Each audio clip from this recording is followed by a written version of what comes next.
Shalom, and welcome back to B'nai Noach Academy, Thoughts on the Torah. Please remember to hit the like button, to subscribe, and most importantly, to share this wisdom and inspiration with friends and family.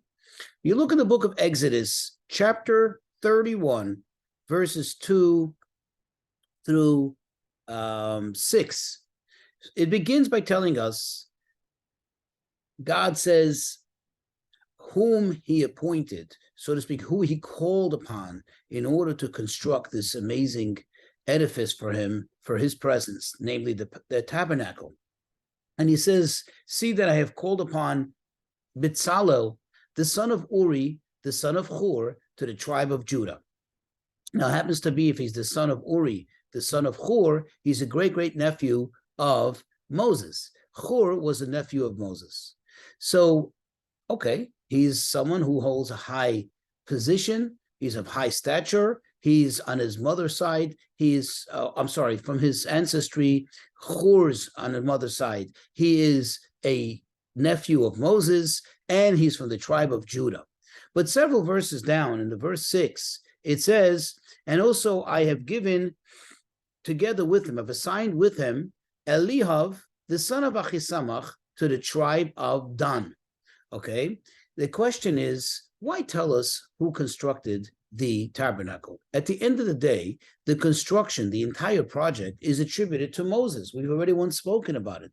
The fact is that it was done under his leadership, and therefore, at the end of the day, it's really, or it shouldn't be, important to us who exactly did the actual work, because technically speaking, it doesn't really matter. What matters to us is that this was all done and complete. Why does the Torah make a point to tell us this? Well, the sages point out something phenomenal here, something very insightful, something that we can all apply, and we should apply to our lives. You see, Bezalel was indeed of a very prestigious and a very, very elevated pedigree. Like I said, he is a great nephew of Moses, and he is also from the tribe of Judah, which was, of course, the most prestigious of all the tribes. This individual that's named in verse 6, he is Elihav. He is, maybe perhaps you can say in basic modern day English, he's a nobody. And he's from a tribe which was considered the lowest of the tribes. Dan. Okay, very, very in any way, non-essential tribe. And otherwise, perhaps he would have never got any recognition. But God points out, I put them together. I appointed him, and I put him to work alongside him. What does this tell us? This tells us that when it comes to building the house of God, when it comes to making a place for God, or making the world a place for God, it's not only for the big shots. It's not only somebody who has a high pedigree, somebody who comes from prestige, somebody who comes from, honor. Not at all. Yes, in this case, God had a specific reason for giving Bezalel this special privilege. It happens to be, the reason is because his grandfather, Hur, was actually the one who was killed as he tried to protest the construction and worship of the golden calf.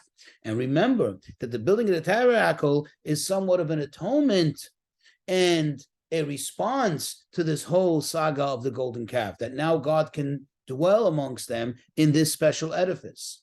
Thus, he was given that opportunity.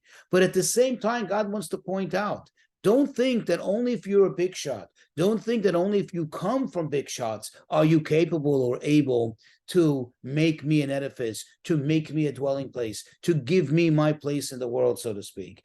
Anybody could, everybody could, and therefore everybody should. And here you find somebody from the lowest of the tribes that otherwise would have been an absolute anonymous nobody.